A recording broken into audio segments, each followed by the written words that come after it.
그런 얘기가 있습니다. 어디 나오는 얘기인가 되게 좋은 얘기다 이렇게 생각하고 있었습니다. 우리 이현주 목사님 독서를 많이 하시니까 어디서 좋은 구절을 찾았나 보다 이렇게 생각했는데 제 책에 있는 얘기하군요. 예. 그 저자도 책 내용을 다 기억 못합니다. 그러니까 여러분이 기억 못하시는 건 당연한 겁니다. 그러니까 괜찮습니다. 감사합니다. 그 사사기 2장 6절에서 10절 말씀은 사실 그 제가 다음 세대들을 위한 사역에 헌신하게 된 어떤 계기가 된 말씀이라고 해도 과언이 아니라고 할 수 있습니다. 그리고 우리 톱 연주는 제가 어릴 때 듣고는 되게 오랜만에 다시 들은 것 같습니다. 어릴 때 그 교회에서 부흥회하거나 이럴 때 저희도 이렇게 특송으로 이렇게 톱 연주하시는 분들 오셔서 하고 그랬는데 되게 은혜스러웠던 기억이 있습니다. 이렇게 막 울림이 좀 비만 안 오면 좀 덜 무섭고 되게 이렇게 가슴에 이렇게 깊이 이렇게 막 파고 들어오는 그런 어떤 소리인 것 같습니다. 감사합니다. 그래서 이 말씀을 통해서 다음 세대 사역에 대한 깊은 부담감과 어떤 부르심을 받게 됐고 거기에 좀 순종해야겠다라는 마음으로 지금까지 다음 세대를 위한 사역을 계속 해오고 있다고 할 수 있습니다. 이 사사기는 여러분이 아시다시피 사사기에 등장하는 사사들이 쭉 있는데요. 거의 똑같은 그 악순환의 패턴이 계속 반복되잖아요. 사사기는. 그래서 이렇게 이스라엘 백성들이 이제 이렇게 그냥 천막 치고 살 때는 그냥 하늘 바라보고 살았는데 이제 땅이 생기니까 정착하고 땅이 생기니까 그때부터 이제 하늘 안 보고 땅을 보고 사는 거예요. 그러니까 이제 먹고 살만해지고 농사 지어서 이렇게 이제 뭐 자기가 거둬들이는 게 있고 집이 있고 이제 막 이렇게 되니까 이제 하나님을 점점 멀리 하게 되죠. 그러면서 이제 이방 민족들과 이제 혼합된 어떤 신앙과 문화와 이런 것들을 가지게 되면서 하나님께로부터 멀어지고 그렇게 되다 보면 자연스레 이방 민족들의 영향력 아래 들어가게 되고 그러다 보니 이제 그들이 결국에는 자기들이 수고한 것조차도 자기들이 다 거둘 수 없는 그런 어떤 상황들이 처하게 되죠. 그리고 사실 하나님의 사람들은 하나님의 임재와 보호가 사실 그 삶을 평상시에는 우리가 이렇게 왜 사람의 존재감이라는 게 있잖아요. 우리 젊은 친구들은 존재감 얘기를 많이 하는데 그런 얘기 하잖아요. 이렇게 막 그리고 젊은 친구들 청소년들도 이렇게 존재감 때문에 고민 많이 해요. 존재감 진짜 없다 막 이렇게 자기 학교에서 존재감 없다고 그리고 사람들한테 있는데 이렇게 막 자기 존재감이 없는 것에 대해서 사람들이 청년들도 그러고 그런 고민들을 많이 하는 걸 보는데 사실 그 존재의 그 빈자리는 있을 때는 잘 모르는데 그 없으면 그 빈자리가 엄청 크게 다가오는 사람이 있죠. 그래서 사실 어떤 존재의 빈자리는 그 사람이 없으면 느끼게 되는 것 같아요. 느끼게 되는 것 같고 교회들도 막 이렇게 목사님들하고 성도님들하고 막 이렇게 서로 어려움이 있다가도 사실 목사님들도 성도님들의 자리가 이렇게 빈자리가 보이면 그 존재의 공백이 되게 크게 썰렁하게 다가오고 또 성도들도 막 그렇게 하다가 목사님이 교회를 훌쩍 떠나시고 교회 목사님이 없으면 또 성도님들이 막 그런 말씀하세요. 저는 이제 이렇게 요즘에 목회를 안 하고 주일날도 이렇게 이제 그 설교가 필요한 교회들을 다니면서 순회하면서 말씀을 전하니까 목회자가 계시지 않는 교회에 이제 부탁을 받아서 가는 경우도 많은데 가면 다 성도들이 그렇게 말씀하세요. 이렇게 뭐 목자 없는 양 같다 그러고.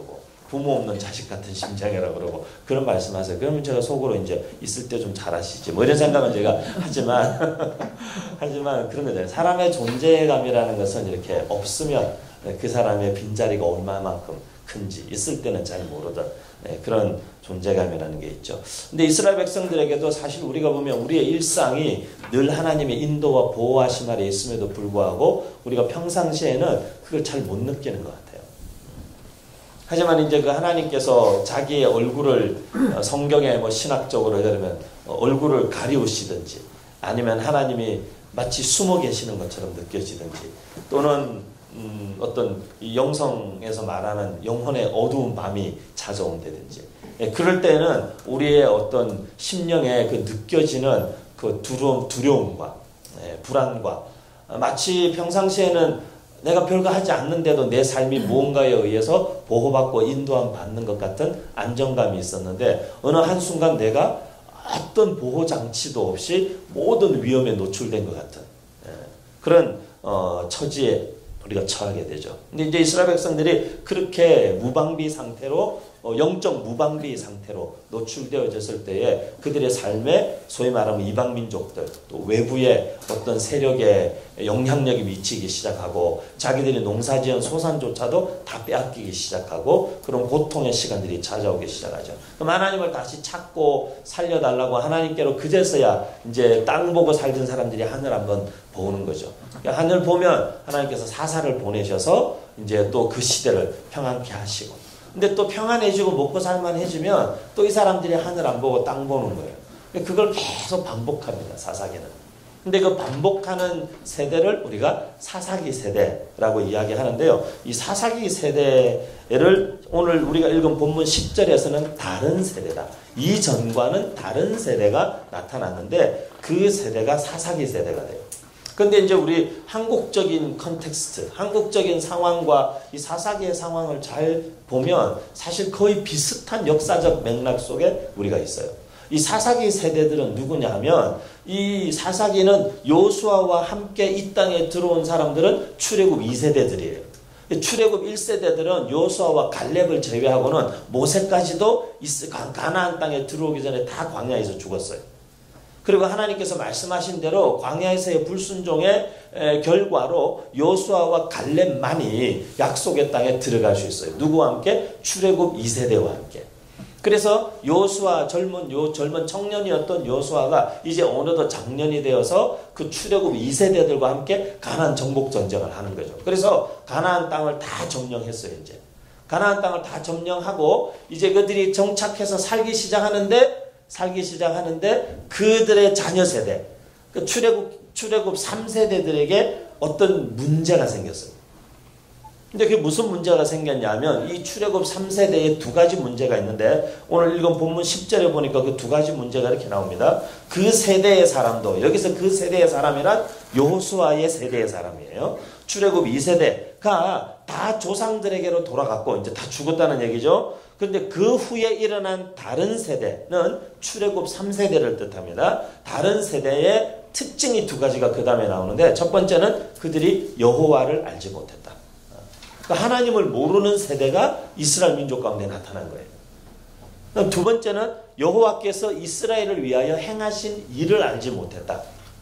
이걸 저는 두 단어로 어떻게 정리하냐면 신앙의식과 역사의식의 부재인 것이죠. 하나님을 알지 못한다는 것이죠. 그리고 하나님께서 우리 민족을 위해 어떤 일을 행하셨는가를 알지 못하는 세대가 나타났다는 것이에요. 그리고 그 세대를 성경은 부르기를 다음 세대가 아닌 다른 세대라고 표현하고 있는 것이죠. different generation. 이전 세대들과 다른 어떤 세대가 태어난 거죠. 어른들 보통 그런 생각 하시죠. 청소년들이나 이렇게 되면 얘들은 우리하고 다른 것 같아. 그런 거 느끼시죠. 그리고 이렇게 뭐 며느리 보시면 우리하고 다른 것 같아. 이런 거 느끼시죠. 그죠? 그리고 여러분이 낳은 여러분 자식들을 봐도 우리 때하고는 다른 것 같아. 이런 거 많이 느끼시죠. 맞아. 달라요. 문화도 다르고 이렇게 다른데 그 다름이 이것도 만남이라는 책에 나오는 얘기인데요. 다름이 틀림이 되지는 않아요. 항상. 다른 게 틀린 건 아니에요. 그죠? 다른 건 오히려 틀림이 되지 않고 다름 또는 낯설음을 우리가 사실 창조성의 어떤 원천으로 받아들일 수만 있다면 우리가 살고 있는 세상에 이만큼 서로 이렇게 막 진영이 나누어지고 편을 갈라서 이렇게 싸우거나 이렇게 막 물고 뜯지는 않겠죠. 근데 다른 세대라고 명명하는 한 세대가 나타난 것이죠. 그 세대의 어떤 특징 두 가지가 하나님을 알지 못하는 것, 하나님께서 이스라엘을 위하여 행하신 일을 알지 못하는 것. 지금 우리말로 다시 바꿔서 말하면 우리 한국 땅에 젊은 아이들이 하나님을 점점 떠나고 하나님을 아는 아이들이 숫자가 점점 줄어들고 전반적으로 젊은이들의 인구가 감소한 것도 분명히 있어요. 그죠? 우리 주일학교 같은 거 통계 보면 1980년대 중반까지만 해도 주일학교의 숫자가 작년들 숫자보다 많았다고 그래요. 근데 그건 당연히 그럴 수밖에 없죠. 왜? 옛날에는 애들을 평균 3-4명씩 낳기 때문에. 근데 둘이 1+1이면 최소 2는 돼야 되는데 요즘에는 1 더하기 1이 1이 된 세대잖아요. 그리고 1 더하기 1이 1도 안 되는 세대가 됐잖아요. 그러니까 숫자적으로 주일학교가 감소할 수밖에 없는 문제가 있어요. 대학 입시 응시생들의 숫자가 지금 터무니없이 모자라잖아요. 그러니까 대학이 지금 앞으로 한 10년 동안 구조조정을 많이 해야 되거든요. 제가 볼 때는 지금 현재 이번 연도까지 고등학생인 친구들이 대한민국 지난 한 30년 역사에 제일 운 없는 세대인 것 같아요. 그리고 지금 중학생 정도, 자 여기 중학생 손 들어봐요. 중학생, 초등학생, 중학생 손 들어봐요. 초등학생, 중학생 빨리 손 들어봐 얘들아. 좋은 소식이야. 초등학생, 중학생 번쩍 들어봐. 자신있게. 초등학생, 중학생, 중학교 1학년, 예, 초등학교 중학교. 얘들아 너네는 공부 안 해도 돼. 너네는 공부 안 해도 된다. 공부하지 마. 앞으로 향후 한 10년 동안 우리나라 대입 정원이 한 55만 명 되는데 이 숫자가 아이들이 숫자가요 출산율이 한 2, 30년 전부터 줄줄줄줄 줄기 시작해서요 지금 이제 뭐 52만 명 이제 뭐 48만 명 쭉쭉 떨어져서 한 10년 뒤가 되면 한 30만 명까지 떨어져요. 그럼 이제 20만 명의 대학 입학 정원을 대학을 어떻게든 없애든지 구조조정해서 바꿔야 되는데 그게 시간이 좀 걸려요. 그 시간이 최소 앞으로 5년에서 10년 정도. 그 세대 동안에는 대학들이 여러분 자녀들을 막 모셔가야 돼요. 우리 학교에 와주십시오. 이렇게 공부하지 마 얘들아. 공부하면 나중에 한 만큼 후회한다. 절대 공부 열심히 하면 안 돼요. 공부 열심히 하면 안 되고 지금 엄청 놀아야 돼요. 엄청 놀아야 되고 그리고 열심히 놀아야 돼요. 열심히 놀고 놀 때 되게 창조적으로 놀아야 돼. 이렇게 막 집에 있는 텔레비전 이런 거 다 뜯고 막 이렇게 되게 창조적으로 놀아야 돼. 그냥 이렇게 핸드폰 붙들고 누워가지고 게임만 하고 이렇게 놀면 안 되고 막 부시고 만들고 막 이렇게 새로운 걸 창조해내고 이렇게 창조적으로 놀아야 돼. 사실 별거 없습니다. 언어 공부 한두 개 열심히 하고 책 많이 읽고 쓰고 말하고 그래서 이렇게 사고력과 논리력과 이 핵심을 파악할 줄 아는 안목이 열리면은 사실 공부는 다 할 수 있어요. 공부는 다 할 수 있어요. 여기 있는 중학생 아이들한테 물어보세요, 여러분. 애들이 왜 공부 안 할까요? 애들이 왜 엄마가 제일 하여간 자식 말 안 듣는 게 그거잖아요. 그렇게 공부하라는데 공부 안 하잖아요. 애들이 왜 공부 안 할까요? 이유는 되게 단순합니다. 애들이 공부하지 않는 이유는 목적이 뚜렷하지 않기 때문에 그래요. 왜 해야 되는지를 말 안 해주고 계속 하라고만 하니까 애들이 하기 싫은 거예요. 근데 아이들이 왜 공부해야 되는지를 알면요. 하지 말래도 합니다. 저는 청년들을 20년 넘게 가르쳤는데요. 대학 와가지고도 대학도 안 가고 속썩이던 아들도 자기가 공부해야 되는 이유가 딱 발견되는 순간 23살, 4살에도 시험 봐서 대학 가요. 수능시험 쳐서. 그리고 심지어 대학을 막 3년 만에 졸업해요. 왜? 목적이 생겼거든. 공부해야 되는 이유가 생긴 거예요. 그러니까 우리나라는 이게 자동이잖아요. 초등학교 졸업하면 중학교 가야 되고 중학교 졸업하면 고등학교 가야 되고 고등학교 졸업하면 대학교 가야 되고 안 가면 이상한 애 취급받잖아요. 그게 엄청 잘못된 거예요. 왜? 모두가 가는 길로 가야만 그게 맞다고 생각하는 거죠. 하나님 우리 모두를 다 똑같이 만들지 않으셨는데 하나님 우리 모두를 다 다르게 만드셨는데 요즘에는 그래서 중학교에서 고등학교 갈 때 잠깐 1년씩 쉬어가는 얘들아 인생은 앞만 보고 사는 게 아니라 옆도 가끔씩 보고 살아야 돼. 그리고 한 번씩 뒤도 돌아봐야지. 그래서 중학교에서 고등학교 갈 때 1년씩 쉬어가라고 1년씩 쉬어가는 학교도 생기기 시작하고 그렇죠? 다른 길이 많아요. 다른 길. 이 세상을 바꾼 한국사 역사인물 10인의 만남이라는 책에요. 역사인물이 여러 명 나오는데요. 그 중에 제가 질문 한번 드려볼게요. 여러분한테. 제가 이걸 전국에 다니면서 질문하는데 거의 못 맞추시더라고요. 자 이제 우리 이 파주 일산 지역의 수준을 한번 보겠습니다. 자 우리나라 초대 대통령 누구죠? 예, 우남 이승만 대통령. 자 그 다음에 우리나라 YMCA 운동의 대부 같은 분이 한 분이죠. 장로님이신데 호가 월남이신 분인데 월남 이상제 선생님. 그 다음에 우리 민족의 참 큰 지도자다 이렇게 불렸던 분 중에 큰 스승이다 이렇게 불렸던 분 중에 호가 백범인 분이 있어요.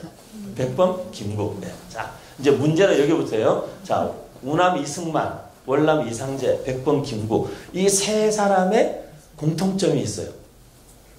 이 사람의 공통점. 이 세 사람의 공통점. 아, 크리스찬. 네. 감옥에 갔다. 감옥에 갔다 왔다. 네. 또, 예. 사실 지금까지 맞춘 예가 없기 때문에 맞춘 예가 없기 때문에 제가 이제 설명을 드릴게요. 이제 이 질문을 하면 초등학생들은 이제 이렇게 대답합니다. 초등학생들은 남자요 이렇게 대답합니다. 예. 초등학생들은 남자요 이렇게 대답해요. 맞아요. 세 사람 다 남자예요, 그죠? 남자. 그다음에 이제 중학생들은 이제 어떻게 대답하냐면 이제 기독교인이요 내지는 뭐 독립운동가들이요 뭐 이렇게 이제 얘기하는 친구들이 있습니다. 그다음에 이제 고등학생 정도 수준 되면 또 이제 비스무리하게 기독교 뭐 독립운동 이렇게 나오는데 아까 어떤 분이 말씀하신 것처럼 어쨌든 이 사람들 다 감옥 갔다 온 사람들이구나. 뭐 그 정도까지 이제 가기 시작합니다. 근데 이제 진짜 중요한 게 하나가 있어요. 뭐냐면 이 세 사람 다 과거 시험에 떨어졌던 사람들이에요.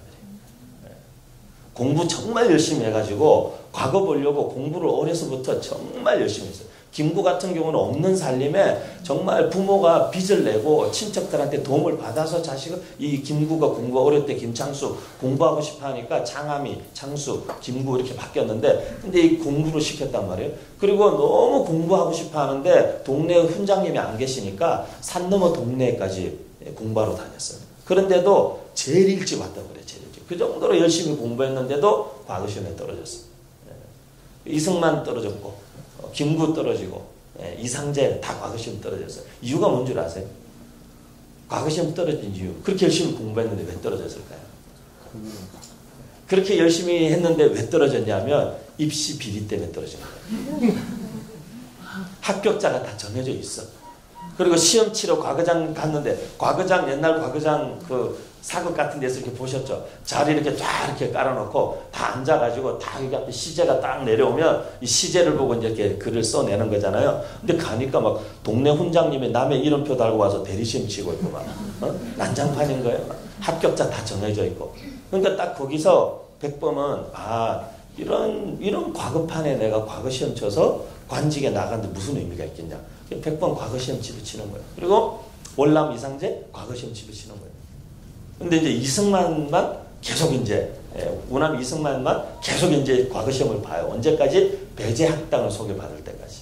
그래서 이제 배제학당을 소개받고 신학문에 눈을 뜨면서 과거에 대한 미련을 포기를 했어요. 근데 이제 그 세 사람을 가만히 봐도 제가 청소년 청년들한테 역사 인물이나 인문학 특강할 때는 제가 그 얘기하죠. 얘들아 모두가 다 과거 시험 봐야 출세한다고 생각할 때 다른 길을 간 사람들이 있어. 근데 역사 속의 인물들을 보면 모두가 가는 길을 가지 않고 자기의 길을 갔던 사람들이에요. 자기의 길을.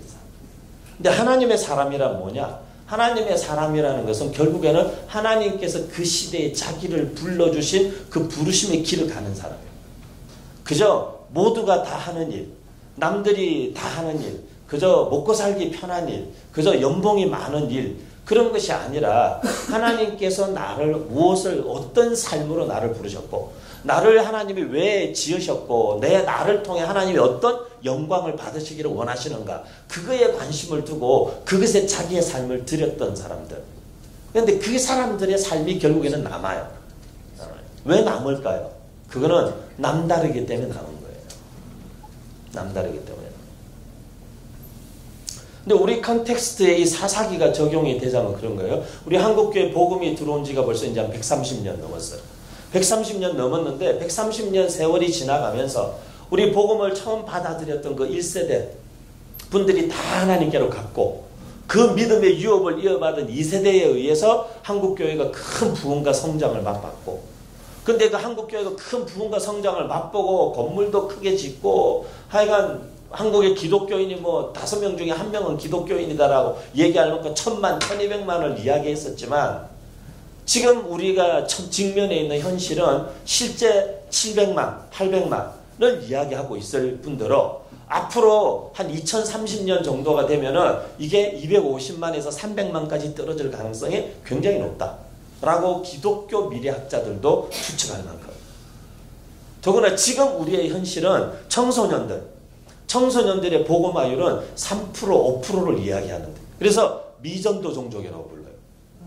한때 우리가 미전도 종족이라는 개념을 선교학계에서 쓸 때는 그 민족들이 적어도 복음화율이 1%, 3% 미만인 종족을 미전도 종족이라고 우리가 분류했어요.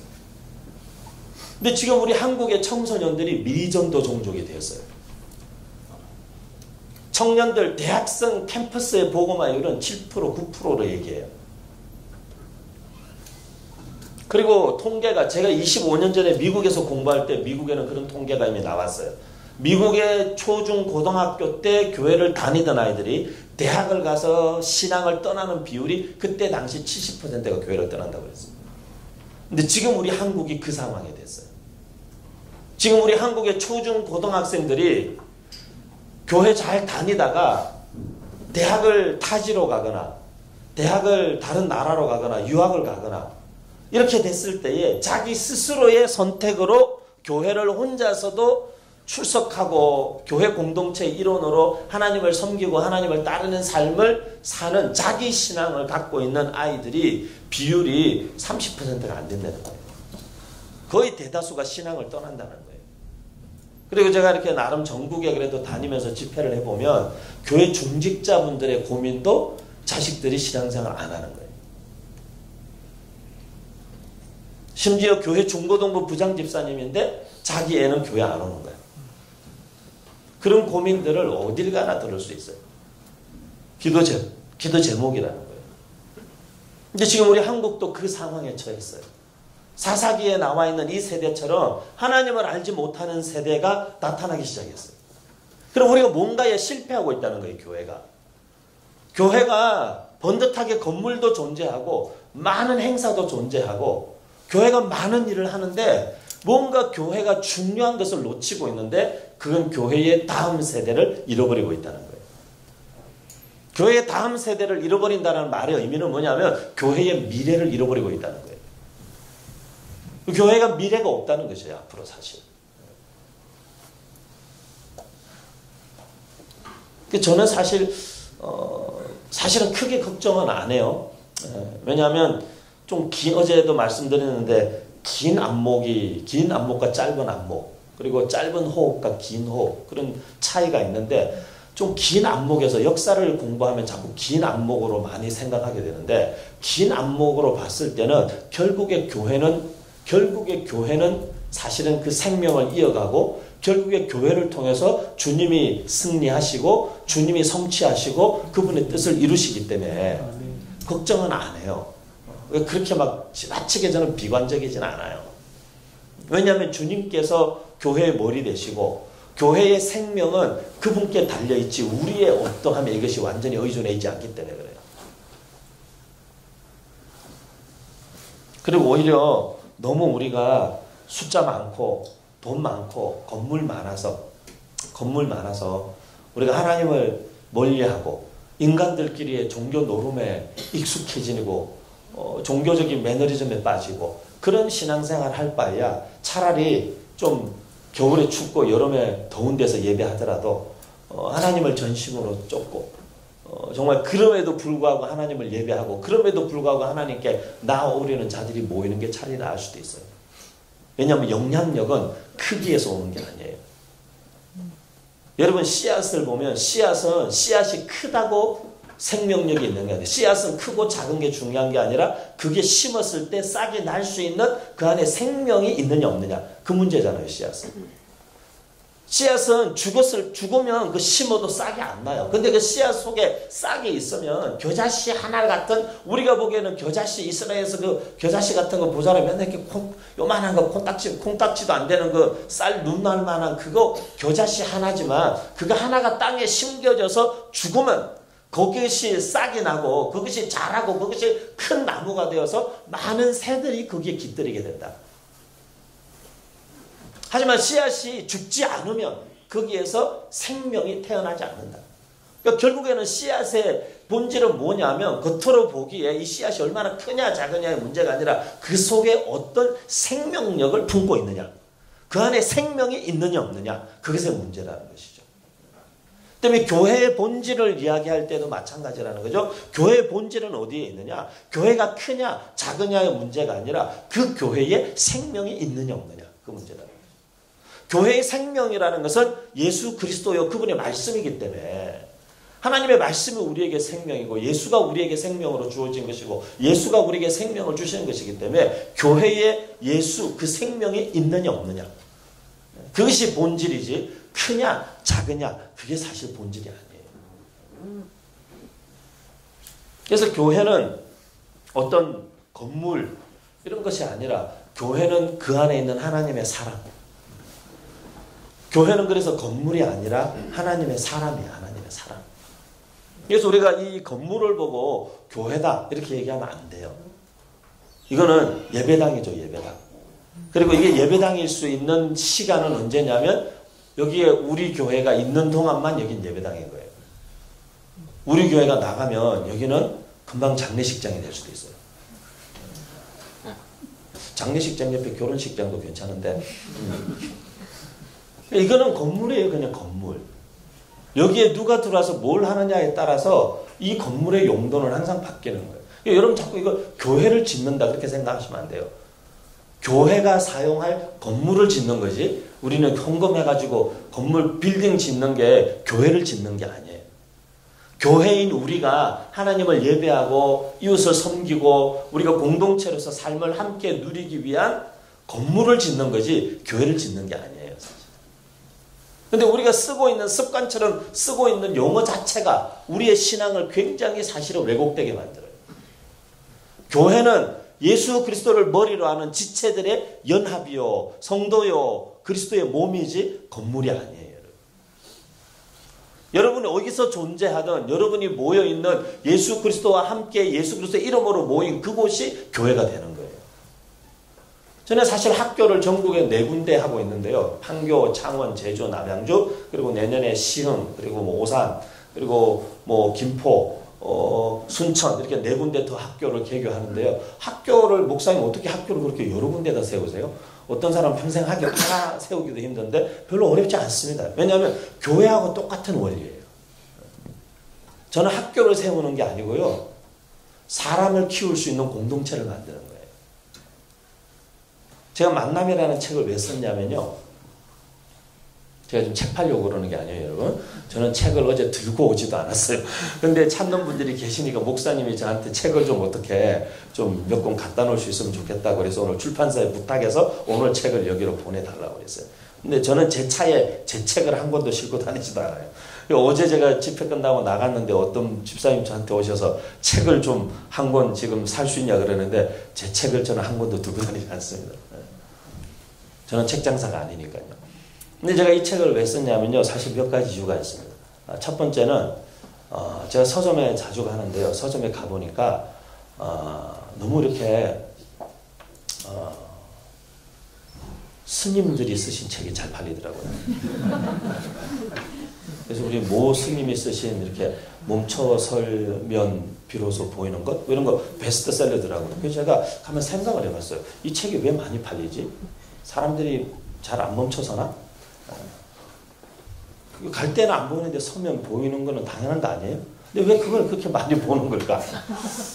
그 다음에 뭐 최근에 또 나온 책 보니까 이렇게 뭐 자기답게 사는 법, 뭐 이런 거 많이 팔리더라고요, 보니까. 그래서 제가 뭐 그게 나쁘다는 게 아니고, 스님들이 이렇게 조용히 이렇게 좀, 이렇게 절간에 조용히 계시면서 그렇게 생각을 많이 하시고, 그렇게 하니까 그런 책들을 쓰시는 것 같아요. 저 보니까 우리 목사님들은 너무 바빠요. 너무 바빠요. 저는 목사님들이 바쁘면 안 좋다고 생각해요. 그래서 교회가 이렇게 목사님들이 왜 이렇게 일을 안 하시지 이런 생각은 안 좋은 것 같아요. 목사님들 바쁘면 안 돼요. 우리 목사님들도 좀 여유가 있으셔야 되고 하나님의 말씀으로 삶을 깊이 관조하고 하나님의 말씀으로 인생에 대한 깊은 이해와 사실 통찰을 해서 책으로 써내고 왜 우리 기독교가 훨씬 인생의 본질을 알고 생명의 시작을 알고 존재의 시작을 알고 존재의 의미를 알고 세상의 끝을 알고 이 세상과 인생과 모든 만물의 본질을 아는 종교인데 왜 우리가 쓰는 책은 일반인들이 읽을 수 있는 책이 없을까? 우리는 왜 항상 설교집만 나오고 이런 간정집만 나올까? 그런 게 좀 안타까웠어요. 그래서 그냥 한번 써본 거예요. 한번 써본 거고 그리고 제가 이 책을 쓴 이유는 제가 보니까 만남이 모든 것의 시작이에요. 신앙이 어떻게 시작되는가? 신앙은 예수 그리스도와 예수 그리스도를 알지 못하는 한 사람과의 만남이 신앙생활의 시작이에요.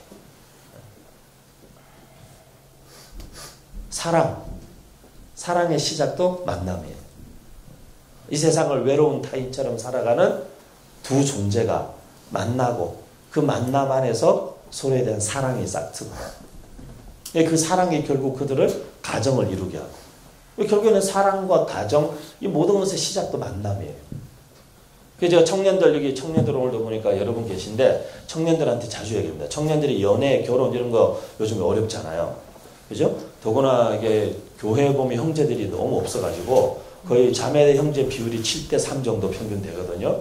그러니까 형제들은 되게 느긋하고 자매들은 되게 속이 끓고 막 그런 분위기예요. 쓸만한 인간들은 다 교회 밖에 있는 것 같고. 그런데 목사님은 안 믿는 사람하고 결혼하지 말라 그러고 엄마 아빠도 절대 안 된다 그러고 어떡하라는 거예요. 초이스가 없는데. 그렇다고 자기가 독신의 은사가 있는 것 같지도 않고 그렇잖아요. 근데 저 청년들한테 그런 얘기 합니다. 청년들이 목사님 사람을 이렇게 진짜 좋은 사람 뭐 좋은 사람 만나기 힘들어요. 결혼하기 힘들어요. 이런 거 많이. 제가 결혼이나 연애 그런 얘기 합니다. 청년들이 이렇게 보면 좋은 사람 만나려고 기도하고 있어요. 그래서 기도 그만하라고. 기도하면 안 되고 만나야 된다고. 골방에 앉아서 계속 기도하면 절대 못 만난다고. 나가서 만나야 된다고. 그러니까 기도 그만하고 나가서 만나라고. 나가서 만나야 된다고. 우리가 기도하는 이유는 내가 기도하고 앉아 있을 때 어떤 왕자님이 찾아오게 해달라고 기도하는 게 아니죠. 우리가 기도하는 이유는 하나님의 기준과 하나님의 마음과 하나님의 관점에서 볼 때 좋은 사람이 어떤 사람인지에 대한 내 나름의 하나님의 시각과 관점으로 내 마음을 정리정돈하는 시간이죠. 그리고는 이제 눈을 감고 골방에 앉아 있으면 안 돼요. 눈을 뜨고 남자를 만나고 봐야죠. 그죠? 그래야 이놈은 아니구나든지 이놈이구나라든지 뭐가 나오는 거지. 안 만나지 않으면 아무 일도 일어나지 않아요. 만나야 하는 거예요. 사실은. 그렇기 때문에 사실 만남이 이 세상의 모든 것의 시작이었어요. 제가 보니까 역사도 만남이었어요. 만남. 누가 태어나서 어떤 부모를 만나느냐. 누가 태어나서 자라면서 어떤 친구를 만나느냐. 누가 태어나서 자라면서 어떤 스승을 만나느냐. 누가 태어나서 자라고 한평생을 살았는데 그 삶에 어떤 제자 한두 명 남겼느냐. 그것에 따라서 그 사람의 죽고 난 사후에 그의 삶에 대한 평가가 또 달라져요. 그렇기 때문에 결국에는 인생은 만남인데 그 중에 제일 중요한 만남이 하나님과의 만남인데 제가 보니까 우리가 만나고 있지 않아요. 교육도 만남이라고 생각했어요. 저는 그래서 교육은 스승과 제자가 만나면 교육이 가능한 거예요. 어디에서 만나느냐가 중요하지 않아요. 꼭 학교에서 만나야 될 이유가 없어요. 그래서 제가 학교를 시작할 때 그랬어요. 나는 학교를 하려는 게 아니고 교육, 사람을 키우고 싶은 사람이니까 내가 볼 때 건물 필요 없다. 우리 집 거실에서도 할 수 있는 게 교육이고 나무 밑에서도 할 수 있는 게 교육이고 뭐 버스를 타고 가면서도 할 수 있고 길을 걸으면서도 할 수 있는 게 교육인데 왜 우리는 꼭 정해진 틀, 이렇게 만들어진 짜여진 교실 그리고 짜여진 커리큘럼 거기에서 이렇게 교사가 일방적으로 가르치는 것을 교육이라고 말할까? 지금 우리 시대의 교육이 어려운 이유는 19세기형 교육을 20세기 교육을 받은 교사가 21세기 아이들을 가르치니까 안 되는 거예요. 그러니까 지금 우리 시대 교육이 실패하는 이유는 거기 있어요. 1800년대 중반에 형성된 공교육이라는 어떤 형태가 지금까지 그대로 유지되고 있는 거예요. 그대로 거의 160년 이상 그 형태의 클래스룸과 그런 형태의 커리큘럼이 유지되고 있는 거거든요. 여러분 아시죠? 원래 옛날에 학문은 이렇게 세분화되어 있지 않았어요. 이렇게 파편처럼 국어, 영어, 수학, 사회가 이렇게 쪼개져 있지 않았어요. 옛날 보세요. 옛날에는 철학자가 의학자고, 의학자가 뭐 물리학자고, 뭐 그 사람이 수학자고, 그 사람이 시인이고, 그 사람이 음악가였고, 한 사람이 사실 통합적인 세계관을 가지고 있고, 통합적인 학문을 갖고 있었어요. 한 사람 속에. 근데 이걸 다 쪼개놨어요. 이렇게. 거기서부터 우리가 사실은 천재성을 잃어버린 거죠. 통합적 시각을 잃어버리고. 그게 다 공교육이라는 시스템이 생기면서 그렇게 됐습니다. 지금의 공교육이라는 이야기를 하는 게 아니에요. 그때 당시 처음 공교육이 이 땅에 생길 때 산업화 시대와 함께 형성됐기 때문에 그래요. 그리고 그냥 하향평준화된 사실은 일반 노동자들의 자녀들을 국가에서 집단 교육을 하기 위한 시스템이 공교육이기 때문에 어쩔 수 없이 사실은 그리스 헬라 시대나 로마 시대의 아카데미나 이런 도제식 교육을 하던 방식의 교육을 할 수가 없게 됐어요. 더 이상. 근데 그 형태가 지금까지 계속 오고 있는 거죠. 그런 시스템 속에 우리 아이들이 들어가 있는 거예요. 근데 이것이 왜 중요하냐면 제가 볼 때는 우리 아이들이 평생을 살아가면서 정말 중요한 만남이 있는데 하나님과의 만남인데 교회는 예배도 하나님과 그 백성의 만남이잖아요. 신앙도 만남의 사건이거든요. 근데 우리가 물어야 되는 거죠. 우리가 이렇게 모였는데 부흥회로 신년부터 이렇게 모였는데 우리는 정말 우리의 이 예배와 이 모임 가운데 우리가 하나님을 만나고 있는가? 그리고 여기에 앉아있는 우리의 자녀들이 교회는 계속 왔다 갔다 하는데 진짜 하나님을 만나고 있는가?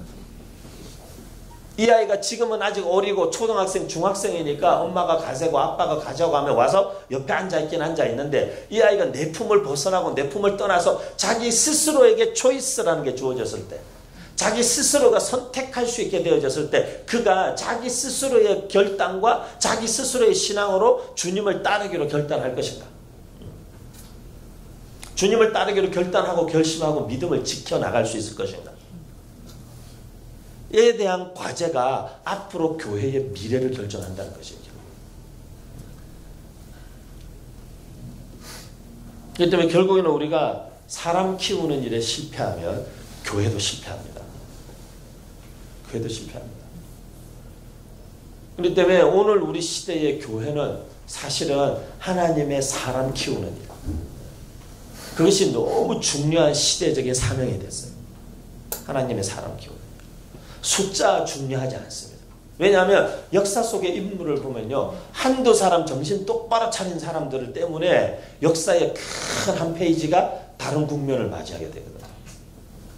그렇기 때문에 다수, 군중은 허위다. 그런 말이 있잖아요. 다수가 그렇게 중요하지 않아요. 정신 똑바로 차린, 소위 말하면 의식 있는, 의식이 각성된 소수가 항상 역사를 바꿔왔지. 다수가 역사를 바꾸지 않아요. 저는 중국을 오래 다녔습니다. 중국을 거의 한 25년 다녔어요. 지금도 1년에 4차례, 5차례 중국을 갑니다. 그런데 요즘에 중국 교회, 중국 정부가 중국 교회를 엄청 탄압합니다. 많은 교회 십자가를 수천 개를 벌써 뗐고 예배당 건물도 수없이 폐쇄했고 저랑 가까운 친구들, 우리 조선족 목사님들, 제가 잘 아는 분들도 교회를 이미 다 폐쇄당하고 심지어 한인 교회들까지도 문 닫고 찾아와서 교회 찾아와가지고 문 닫고 일주일 안에 다 나가. 나왔어요. 하얼빈에서도 나오고 장춘에서도 나오고 뭐 곳곳에 한인교회도 일주일 만에 나와서 일주일 만에 나가. 그러면 그냥 나가야 돼요. 중국은. 아니면 감옥 가야 되니까. 그러면 중국교회 지도자들이 지금 감옥에 끌려가고 일주일씩 열흘씩 한 달씩 구금당하고 매를 맞고 고문받고 이런 일들이 다시 중국에 일어나기 시작했어요. 지금. 그리고 큰 교회들, 삼자교회를 제외한 정부에 등록되고 허가받은 삼자를 제외한 가정교회들이 커지니까 최근에 중국 기류가 지난 한 10년, 15년 좋아지면서 지상으로 다 올라갔어요. 그래서 가정교회가 원래 지하교회였는데 지상에 건물을 얻어서 1000명씩 막 1500명씩 모이는 교회들이 막 생겨나기 시작했어요. 근데 중국 정부가 찾아와가지고 너네 다 흩어져. 중국 정부가 중국 교회에 지금 하고 있는 일은 뭐냐면 큰 건물에서 1000명, 2000명 모이는 교회 100명 미만의 스몰 그룹으로 다 흩어져 이거예요. 그래서 그 큰 건물 빌려 쓰던 건물을 다 폐쇄시켜버리고 길거리로 나가든지 하우스 철치로 돌아가든지 100명 미만으로 다시 흩어지려는 거예요. 그리고 여러분 아시죠? 중국이 경제력이 어마어마하게 커졌습니다. 중국 사람들이 돈이 많습니다. 중국 사람들이 한국에 관광 오는 이유가 뭘까요? 네, 한국의 물가가 싸기 때문에 오는 거예요. 옛날에는 저희가 중국 갈 때 그런 마음으로 갔어요. 저희 25년 전부터 갔으니까. 한국에서 1, 20만 원 가져가면 쓸 게 많았어요. 요즘에 쓸 돈이 없어요. 미국, 중국 가면. 물건 사기 무서워요. 제가 중국에 상해 가가지고 이렇게 쭉 걸어다니면서 야, 여기 한국 명동보다 훨씬 좋구만. 명동에 왜 가냐? 그 물건값이 싸니까 간다는 거예요. 제가 지난 10월 달에도 상해 코스타에 갔다 왔어요. 근데 상해 코스타에 갔더니만 그 상해 제일 큰 한인교회 담임하시는 엄기영 목사님이랑 상해 한인연합교회 거기도 교회 예배당 폐쇄당했어요. 거기도 한 3,000명 모이는 교회인데 예배당 폐쇄당해가지고 한 250명 정도 들어가는 공간으로 4-5개로 쪼개서 예배드리고 있어요. 근데 재밌는 얘기 하시더라고요. 옛날에는 한국에서 온 주재원들이 최고였대요. 근데 지금은 중국 회사 다니는 사람이 최고로 되어봤는데 한국 사람들도. 그리고 농담처럼 그런 얘기 했대요. 야, 이러다가 나중에 중국 분들이 이렇게 발 마사지, 이렇게 마사지 많이 하잖아요. 이러다가 나중에 우리 한국 사람이 중국 사람 마사지 하는 거 아니야? 이런 얘기 했었대요. 농담처럼. 근데 요즘에 그게 현실이 되고 있대요. 그리고 한국 분들이 중국 분들 집에 이렇게 가정부로 쓰면서 청소도 밥도 이렇게 다 빨래도 이렇게 그분들 시켰는데 요즘에는 한국 어머니들이 중국 돈 있는 사람들 집에 소위 가정부로 그렇게 식모처럼 가서 빨래하고 청소하고 밥하고 이제 그렇게 역전이 됐대요, 상황이. 그리고 우리가 중국 사람 써들 때 주는 돈의 2배, 3배를 준대요, 중국 사람들은 한국 사람한테. 세상이 많이 바뀌고 있어요. 세상이 많이 바뀌었어요, 이미. 그리고. 그런데 중국 교회를 보면요. 제가 중국 갈 때마다 중국 교회를 소식을 듣고 볼 때마다 참 마음에 한국 교회가 늘 마음이 아픈 거예요. 왜냐하면 중국 교회는 돈이 많아요. 그래서 중국 교회는 그런 이야기들이 많아요. 이렇게 중국 비즈니스 하는 사람들 돈이 많으니까 여러분 중국이 부동산 살 때 건물 하나 이렇게 안 사는 거 아시죠? 중국은 부동산을 사면요. 여기서부터 저기까지 이렇게 근거해서 지도에 이만큼을 다 사요. 그러니까 혼자 돈으로 안 되면 여러 사람 돈 같이 해서 블럭을 사버려요, 중국 사람들. 그렇게 중국은 부동산을 투자하고 거기를 다 차이나타운으로 만들죠. 이제 우리는 막 자기 혼자 막 건물, 중국 사람들은 같이 합작해가지고 그냥 그 동네를 사버리는 거죠. 그러니까 거기를 다 중국화시키죠. 그런데 제가 안타까운 건 뭐냐면, 그러니까 중국 사람들이 교회도 건축한다 그러면 안 짓는 거예요. 건물 저거 그냥 현금 주고 사버리는 거예요, 중국 교회가. 중국 교회가 돈이 있어요. 중국 사람 많아요. 중국 공산국가고 사회주의 국가지만 사실 세계에서 기독교 인구가 제일 많은 나라예요. 최소 1억에서 1억 2천의 크리스찬이 있는 나라예요. 기독교 인구가 가장 많은 나라가 중국이에요, 지금. 그러니까 보세요. 돈 많죠? 사람 많죠? 큰 교회들이 막 생겨나기 시작했어요. 그런데 어느 날 갑자기 중국 정부가 태도를 바꿔서 교회를 탄압하기 시작하니까 1000명 모이던 교회가 100명 미만의 10개 가정교회로 다 쪼개지고. 그런데 이제 그 모습을 보면서 너무 성경적인 거예요. 그래서 제가 어느 날 글 썼어요, 어디다가 제가. 이게 누가 중국 정부에다가 얘기해 줘야 되는 거 아니냐고. 당신들 너무 성경적인 종교 정책을 하고 있다고 지금. 큰 교회 다 쪼개서 작은 교회 만들고. 그러니까 중국 교회가 어떤 고민에 빠졌냐면요. 우리가 사람 많아지고 돈이 많아지면서 건물 사고 막 이렇게 했는데 이제 이게 이렇게 할 수 있는 시대가 아니구나, 이게. 그러니까 중국 교회가 어떤 고민에 빠지냐면, 그러면 우리는 뭘 해야 되지? 그런 고민을 하면서 중국 교회가 어디에 관심을 더 가지게 됐냐면 성교에 더 관심을 가지게 됐어요. 건물 사고 사람 건물 짓고 사람 1000명 모이고 2000명 모이고 이게 우리의 길이 아니구나. 그게 우리가 갈 길이 아니라 결국에는 우리가 그 건물에다가 쏟을 돈으로 성교, 하나님 나라, 그리고 북한 선교 해야 되겠다. 중국 교회가 북한 선교가 자기들이 갖고 있는 중요한 비전 중에 한 가지예요. 지금도 많은 중국의 크리스찬들이 북한을 왔다 갔다 하고 그래요. 섬기고. 북한 제재가 엄청 심해졌을 때 미국 시민권자들까지도 북한 들어가는 일이 금지됐어요. 미국 정부에서 못 가게 하니까. 그때 누가 북한을 지켰는 줄 아세요? 그때 우리 조선족 성도들과 사실은 중국 성도들이 북한 내에 있던 많은 선교사들이 해오던 사역들을 지켜준 거예요. 들어가서. 저는 그런 중국교회를 볼 때마다 하나님, 우리는요, 우리 한국교회. 한국교회는 어떻게 합니까? 한국교회는 왜 그런 조짐조차 없는 거죠? 중국교회는 그런 탄압을 받고 종교적 탄압을 통해서라도 교회의 본질로 돌아가고, 교회의 미래가 건물이나 숫자에 있지 않고 하나님의 사람을 키우고 사람을 보내고 선교의 확장에 있다는 걸 알고 중국 교회가 정말 100만 교회 개척 운동하고 10만 선교사 파송 운동하고 우리가 지난 100년 넘는 세월 동안에 2만 5천 명 보냈는데 중국은 스케일이 달라요 보니까. 이번에도 중국의 어느 지역에서 선교대회 하는데 중국 선교사들이 다 중동 지역에 여러분 중국 분들 아시잖아요. 우리가 중국 분들 되게 무시하고 우습게 여기서요. 저도 중국 25년 다니면서요. 지금은 중국이 천지개벽했죠. 25년 전에는 말로 할 수 없었어요. 얼마나 지저분한지. 그리고 얼마나 죄송한데 중국 분들한테 더러운지. 옷을 1년에 한 번 정도 빨아 입느나 모르겠어요. 냄새는 얼마나 심한지. 그때는 교통도 좋지 않으니까 주로 기차 타고 이렇게 대중교통 버스 같은 데 타고 움직였는데요. 하여간 얼마나 그때는 정말 형편없었어요. 25년 전에. 버스에 앉아있으면 이 차가 가는 게 신기해요. 그리고 버스 출발 시간도 없어요. 어디로 가는지도 안 붙여놨어요.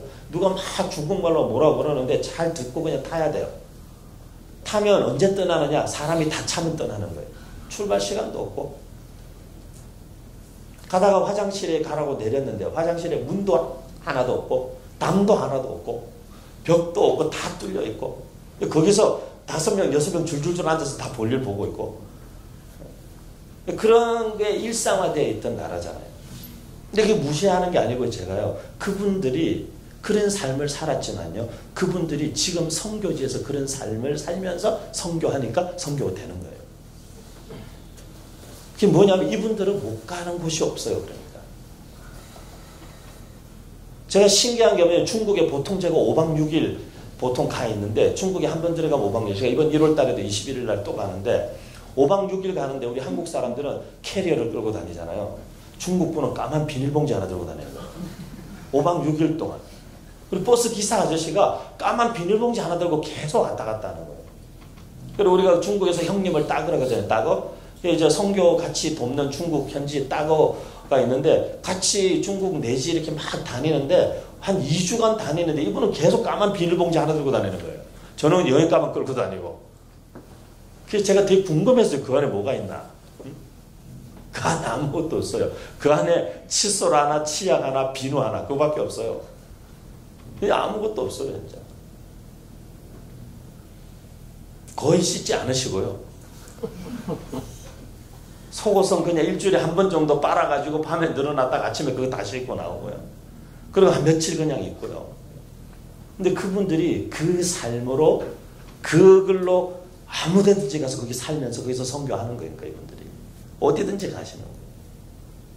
근데 우리는 이미 선교지에 가기에는 너무 많은 걸 누리고 있어요. 우리는 정말 하나님이 원하시는 제자도의 본질이라고 말하는 심플 라이프. 단순한 삶, 두버릇도 가지지 말고 전대도 가지지 말고 주면 먹고 가서 그냥 어디 잠잘지도 모르고 가서 누구든지 문을 열어주는 곳에 가서 유하고 너희를 영접하는 자들을 축복하고 그렇게 그 복음의 본질에 충실한 삶을 따라가고 살아가는 데 있어서는 심플한 라이프가 필요한데 이미 저희는 그렇게 살기에는 너무 많은 걸 가졌어요.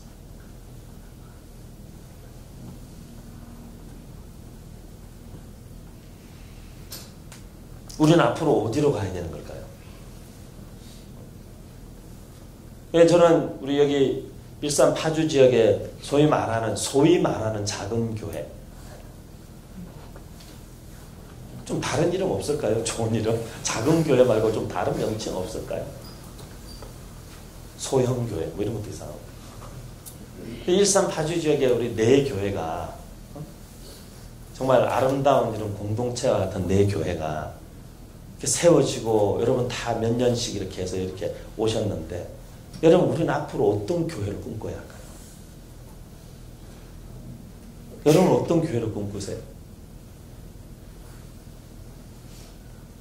우리도 빨리 숫자 늘려서 우리도 빨리 남들 볼 때 그럴듯한 건물 하나 짓고 우리도 거기다가 빨리 간판 달고 어떤 장로님 제가 뵀는데 제가 어느 지방에 부흥회 갔다가 그 교회 3일 부흥회했는데 그 장로님이 저한테 그러시더라고요. 목사님, 저는 이제 은퇴가 1년 남았습니다. 근데 그분이 담임 목사님이 저한테 그러시는 거예요. 저 장로님이 자꾸 자기들은 건축할 생각이 없는데 자꾸 건축하자 그러신다는 거예요. 그 마음은 알겠어요. 그 장로님 마음. 본인이 은퇴하기 전에 교회 짓고 가고 싶으신 거예요. 그래서 제가 그 장로님이 저를 교회에서 호텔까지 매일 밤마다 집회 끝나면 태워다 주셨는데 3일 내내 설득했어요. 제가. 장로님, 그 교회 갈 길이 그게 아닙니다. 지금 시대 교회가 글로 가면 안 됩니다. 땅도 다 막 알아보시고만. 근데 장로님, 그거 아닙니다. 교회는 하나님의 사람이기 때문에 사람을 세워야지 건물 세우다가 볼일 타보면 안 됩니다. 사랑하는 우리 일산 파주 지역에 모인 귀하고 아름다운 우리 귀한 공동체를 이룬 우리 교회 여러분, 성도 여러분, 저는 여러분들이 건물 세우다가 힘 다 빠지는 교회들이 아니라 사람 세우는 일에 평생을 헌신할 수 있는 공동체들 되시기를 축복합니다. 길을 정해야 돼요. 길을. 어디를 갈 거면 길을 정해야죠. 제가 집이 양재인데 양재에서 여기 오는데도 길을 정했어야만 됐어요. 올림픽대로로 갈 건가? 강변북로로 갈 건가? 길을 정해야 돼요. 길을. 근데 길을 정하지 않으면, 길을 정한다는 것은 비전을 본다는 것이에요. 앞으로 비전이라는 것은 뭐냐? 여기 우리 청년들 제가 도움을 드리고 싶은데, 여러분 비전이나 진로 결정하고 그런 게 되게 어렵죠. 그게 몇 가지가 정리가 안 돼서 그래요. 몇 가지가. 비전은 청년들한테 꿈이 뭐니, 비전이 뭐니, 청소년들한테 물어보면 일반적으로 일이나 직장을 이야기해요. 일이나 직업. 자기는 무슨 일을 하고 싶다고. 그 자기는 어떤 직업을 가지고 싶다고. 그런데 갖고 있는 고민은 뭐냐? 그게 하나님의 뜻인지 잘 모르겠다고. 그리고 자기가 진짜 하고 싶은 게 뭔지 모르겠다고. 하고 싶은 게 수십 가지. 그런데 어떤 기준으로 어떻게 결정해야 될지 모르겠다고. 제가 오늘 답을 딱 정확하게 드릴게요. 무슨 일, 무슨 전공, 무슨 직업, 그걸 하기 전에 비전은 직업이나 전공이나 일이 여러분의 비전이 아니에요. 비전은 하나님께서 내게 주신 내가 살고 싶은 삶이 비전이에요. 살고 싶은 삶이 없는데 하고 싶은 일을 정하기는 힘들어요. 살고 싶은 삶이 있는 사람은 그럼 그런 삶을 살기 위해서 나는 어떤 직업을 가져야 되지를 결정할 수 있어요. 그런데 내가 어떤 삶을 살고 싶은지에 대한 꿈이 없는데, 비전이 없는데 직업을 정한다? 불가능해요. 적어도 그 정도 기준이라도 있어야 돼요. 최소한 어떤 다른 사람을 돕는 삶을 살고 싶어요. 그러면 어떤 사람을 돕고 싶니? 저는 노인분들, 우리나라의 노인 인구가 점점 많아지고 고령화 사회가 되고 노인분들이 많이 계시는데 독거 노인들도 많이 계시고, 저는 노인분들을 돌보는 삶을 살고 싶어요. 라든지 아니면 저는 어린아이들을 돌보는 삶을 살고 싶어요. 저는 가르치는 일을 하고 싶어요. 최소한 어떤 자기가 살고 싶고 하고 싶고 그렇게 살아야겠다라는 삶에 대한 꿈이 보여야 돼요. 그게 비전이에요. 그러면 그것을 위해서 우리가 갈 수 있는 최선의 직업을 선택하면 되는 거예요. 그건 여러분의 선택의 문제예요. 그건 하나님의 뜻하고 아무 상관없어요. 하나님의 뜻은 우리가 어떤 삶을 살 것이냐. 하나님이 원하시는 삶, 그것을 우리는 꿈꿔야 하는 것이고, 그 삶을 살기 위해서 여러분 이 세상에 있는 많은 직업들 가운데 그 삶을 살 수 있는 최선의 직업을 선택하면 되는 거예요. 제가 가깝게 지내는 오래된 후배 중에 대학에서는 여기 영상 녹화도 다 해서 이렇게 온라인에 다 올라갈 거라서 제가 실명을 공개할 수는 없는데, 대학에서는 지질학과를 나왔어요. 저는 그런 학과가 있는 줄도 몰랐어요. 지질학과라는 데를 나왔어요. 근데 지질학과를 나왔는데 제가 미국 갔다 오니까 그동안에 그 한 7년 세월 동안에 이 친구가 여러 과정을 거쳐서 보험 영업을 하고 있더라고요. 지질학과를 나왔는데 대학을 나와가지고 보니까 먹고 살 길이 막막한 거예요. 지질학과. 그러니까 지질이도 할 일이 없는 거예요. 그래가지고 이 친구가 뭘 했냐면 디자인, 영상 편집, 디자인 이런 걸 배워가지고 방송국에 들어갔어요. 방송국에 들어가서 영상 편집 막 이런 걸 해가지고 했는데 이게 생노가다인 거야. 너무너무 힘든 거예요. 인간의 삶이 아니야, 삶이. 사는 게 아닌 거예요. 그러니까 이 친구가 그걸 그만두고 고민을 하다가 이 친구가 보험 영업에 뛰어들었어요. 근데 보험 영업을 하고 제가 미국에서 돌아와서 이제 한참 자기는 어떻게 살아야 될까? 자기가 왜 돈을 벌고 왜 사는 걸까? 이런 고민을 많이 하고 있었어요. 근데 저랑 같이 그런 대화들을 많이 하면서 제 주변에 선교사님들이 늘 오시고 가시고 저희 어깨동무 사역원이 제가 섬기는 네트워킹하는 단체고 그러다 보니까 선교사님들이 많이 주변에 오가시니까 이 친구가 어느 날 그렇게 얘기하는 거예요. 저하고 형 동생 하는데 형 자기가 보니까 선교사님들이 한국에 오시면은 제일 선교사님들한테 필요한 도움이 뭘까? 그거 저한테 한번 물었어요.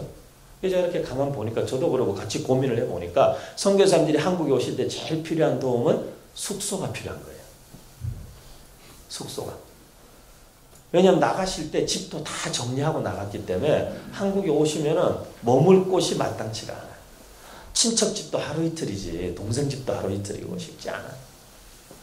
근데 이 선교사님들이 숙소 문제가 있구나. 그러니까 이 친구가 그 고민을 했어요. 그러면 선교사님들에게 숙소를 제공해주는 교회나 개인들이 갖고 있는 선교관들이 있을 텐데 이 친구가 생각을 했어요. 뭘 했냐면 인터넷에다가 호텔 예약하듯이 전국에 있는 선교관의 리스트를 만들어서 미리 어디에서 머물지를 예약하고 올 수 있는 시스템을 만들자. 그렇게 해가지고 제가 한동대학교에서 강의하고 가르칠 때 컴퓨터 프로그래밍 하는 친구 한 명을 소개해서 둘이서 진짜로요 호텔 예약 시스템처럼 전국에 있는 선교관을 이 친구가 보험 영업하니까 전국에 다니면서 만나는 사람마다 정보를 캐는 거야. 선교사님 재워주는 데 없냐? 선교사님 재워주는 데 없냐? 어느 교회 방이 있대요. 그럼 찾아가서 그 교회 뭐 비용을 받는지 안 받는지 뭐 며칠까지 있을 수 있는지 모든 인포메이션을 다 긁고 사진 다 찍어가지고 웹사이트에다 다 업로드를 시작했어요. 지금은요 그 사이트를 1년에 선교사님들이 한 1,500명에서 2,000명 선교사님들이 그 사이트를 썼어요. 선교사님들이 한국에 들어오기 전에 미리 선교관을 호텔처럼 예약하고 들어올 수 있게. 근데 거기에서 끝나지 않았어요. 선교사님들이 한국에 오시는 대부분의 이유가 한 70% 이유가 의료 문제예요. 건강 문제. 그러니까 이 친구가 그 선교관 주변에 그리고 선교사님들에게 보험이 없어도 보험 혜택을 주시거나 무료로 치료를 해주시거나 할인 혜택을 주는 병원들을 또 다 전국을 다니면서 찾아냈어요. 그리고는 그 리스트를 또 웹사이트에 다 올려드렸어요. 그렇게 이 친구가 10년 가까운 세월을 섬겼는데요. 지금은요, 그냥 보험 영업하던 한 친구가 하는 일이라고는 할 수 없는 우리나라 선교계 전체가 이 형제가 지난 10여 년 동안 쌓아온 소위 데이터베이스와 섬겼던 그 일들을 통해서 한국 교회 선교 전체가 덕을 보고 있어요.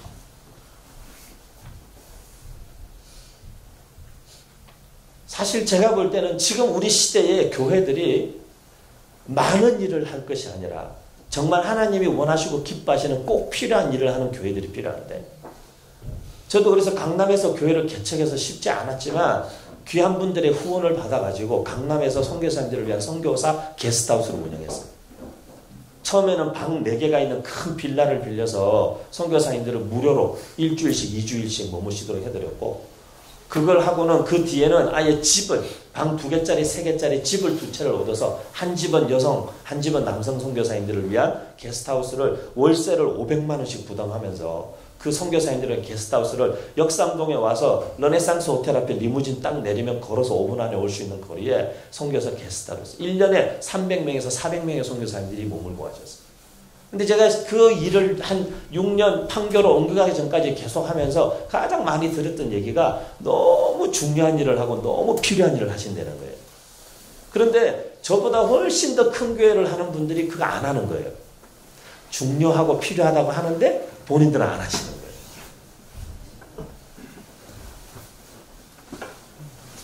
여러분 한번 고민해 보세요.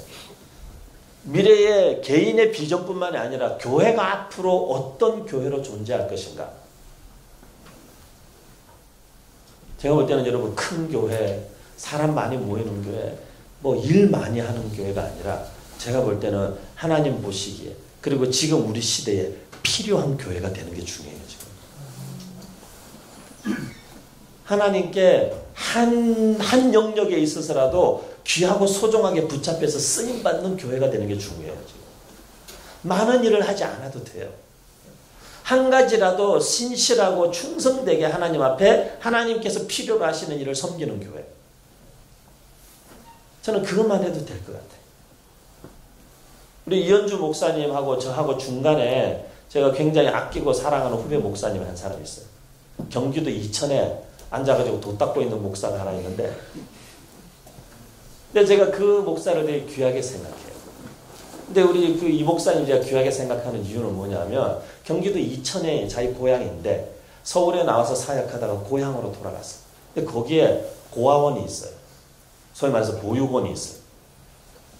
가면은 꼬맹이들이 이렇게 다 꼬맹이들이 있어요. 저희 교회 성도들이 매달 전 교회 성도들이 가서 그 아이들하고 함께 예배하고 레크레이션도 하고 간식도 다 준비해 가서 매달 그 아이들하고 같이 예배하고 놀아주는데요. 진짜 깐난쟁이들, 부모가 버린 깐난쟁이들 거기 다 오죠.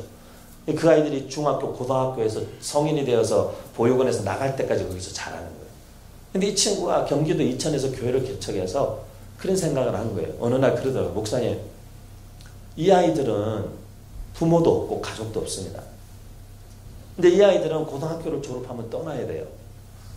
근데 이 아이들이 고등학교를 졸업하고 떠나서 사회 곳곳에 흩어져서 일을 하고 이렇게 살다가 명절이 됐을 때 모두가 고향에 간다고 갈 때 이 아이들이 고향이라고 생각하고 올 수 있는 교회가 되고 싶다고. 그래서 저는 되게 가슴이 찡했어요. 그 얘기도. 그래서 저희 교회도, 심플 교회도 매달 가서 그 아이들을 섬기는, 그 아이들에게 좋은 추억을 가진 곳으로 그곳을 기억하게 하고 싶거든요. 그래서 그 추억 때문에 이 아이들이 고등학교를 졸업하고 세상에 나가서 명절이 돼서 돌아갈 집도 없고 부모도 없지만 경기도 이천에 그 교회 이름이 더사랑교회인데 더사랑교회 가면 목사님 아빠가 기다리고 계실 거야. 여러분, 세상을 변화시키는 거예요. 세상을 살만한 세상 되게 하는 거예요.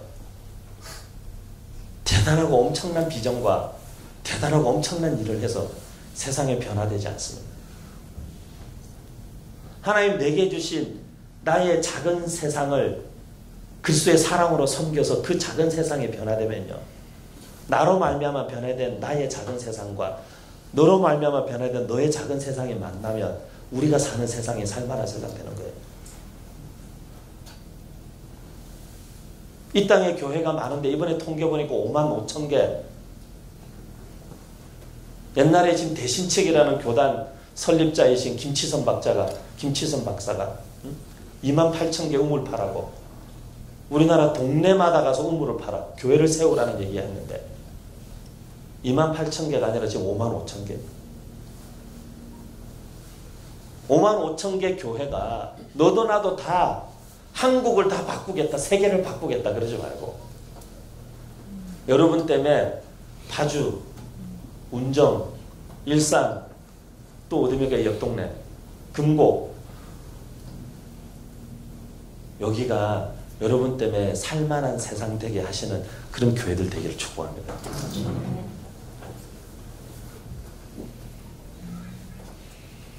오는 세대 교회에게 굉장히 어려운 시대가 찾아오고 있습니다.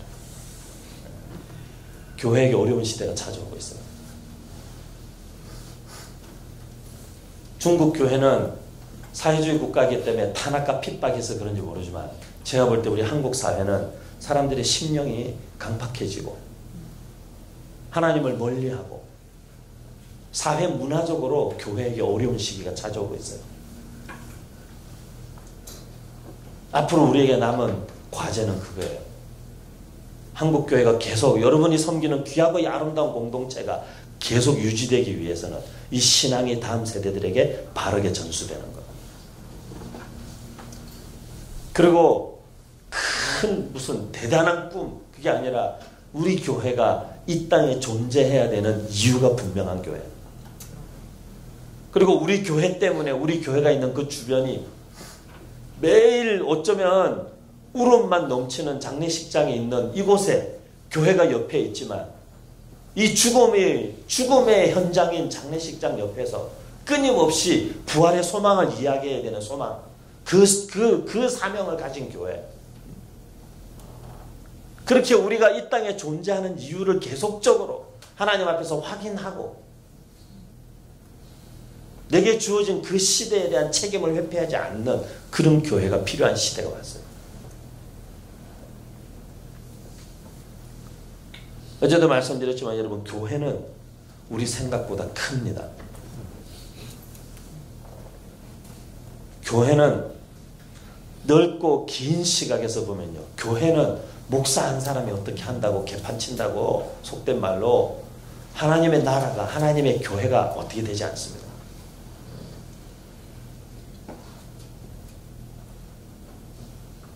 몇몇 교회가 무리를 일으키고 사회적으로 시끄럽게 한다고 하나님의 나라가, 하나님의 교회가 쉽게 요동하고 흔들리지 않습니다. 교회는 우리 생각보다 크고 견고합니다. 왜? 교회의 주인은 예수 그리스도시기 때문에. 우리 교회가 크고 작고를 떠났어요. 우리 교회가 이 시대에 흔들리지 않는 견고한 교회로 시대적인 사명을 감당하는 교회가 되고 미래에 소망이 있는 교회가 되려면 다른 거 없습니다. 그 교회가 예수 그리스도, 그 생명, 그 복음에 견고하게 서 있는 교회. 성도들과 우리 다음 세대들이 하나님 앞에 분명한 신앙 고백을 갖고 있는 교회. 그리고 우리 오늘 이 시대에 우리 교회가 오늘에 있기까지 하나님께서 어떻게 우리 교회들 가운데 일해 오셨는가? 두 가지예요. 여호와를 알지 못했고, 여호와께서 이스라엘을 위해 행하신 일을 알지 못했고. 교회는 신앙 고백 위에 세워져야 되잖아요. 그리고 교회는 오늘의 이 자리에 오기까지 하나님께서 교회를 어떻게 인도하고 이끌어 오셨는지를 아는, 그래서 지금 우리는 무엇을 해야 하고, 그래서 우리는 앞으로 어디로 가야 하는지를 아는, 역사는 오래된 미래다, 그런 말이 있잖아요. 우리가 하나님께서 한국교회 지난 130년 하신 역사를 다시 돌아봐야 하는 이유는, 우리가 제가 여기 230년 역사를 10명의 인물을 통해서 썼는데 그 중에 여기 등장하는 세 사람, 앞에 세 사람 제외하고 뒤에 7명, 한국 근현대사 130년 역사에 하나님의 사람으로 족적을 남겼던 사람들, 지울래야 지울 수 없는 하나님의 사람들의 흔적, 이걸 통해서 저는 사실 미래를 보고 싶은 거예요. 그리고 미래를 보여주고 싶었던 거예요. 사랑하는 우리 귀한 공동체에 모인 하나님의 사람 여러분, 시대가 악합니다. 우리 자녀들이 믿음을 지키기 정말 어려운 시대입니다. 교회는 지금 목숨을 걸어야 됩니다. 무엇이에요? 이 다음 세대들에게 신앙을 전수하는 겁니다. 저희같이 이렇게 순회하고 돌아다니면서 사역하는 사람들의 가장 큰 두려움이 있어요. 그게 뭐냐면 남의 자식 살리러 다니느라 내 자식 소홀히 하는 거예요. 내 자식 죽는 줄 모르고, 내 자식 하나님 떠나는 줄 모르고, 내 자식 하나님과의 관계 확인 못하는 게 제일 두려운 거예요. 그래서 저는 최선을 다하는 거죠. 없는 시간에 쪼개서라도 자녀에게 최선을 다합니다. 다른 교회 가서 청소년, 청년들 집회 막 피를 토하듯이 하는데 내 자식이 하나님 앞에 어떤 모양으로 있는지를 확인하지 않으면 나중에 그 뒷감당을 제가 어떻게 하겠어요? 저의 모든 게 거기에서 일순간에 다 무너질 수도 있겠죠. 사랑하는 우리 귀한 교회 여러분, 여러분 교회가 오래 하나님 앞에 지속될 수 있는 길은 다른 거 없습니다.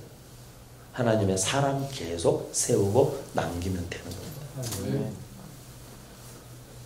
저는 귀한 교회들에서 하나님의 사람들이 계속해서 양육되고 자라고, 하나님께서 우리 한국교회 지금까지 이끌고 인도해 오신 그 하나님의 역사적 흐름이 여러분의 우리 자녀들 세대를 통해서도 계속 이어져 가는 그런 아름다운 하나님 나라의 전통, 하나님 나라의 역사의식, 하나님 나라의 신앙의식이 견고하게 기초에 뿌리내려 있는 아름다운 교회들이 우리 귀한 내 교회 다 되셔서 여러분 교회들이 있는 그곳, 그 지역 예수 그리스도의 이름과 그 복음으로 살만한 세상으로 살만한 공동체로 아름답게 세우는 귀한 교회들 되시기를 주님의 이름으로 축복합니다.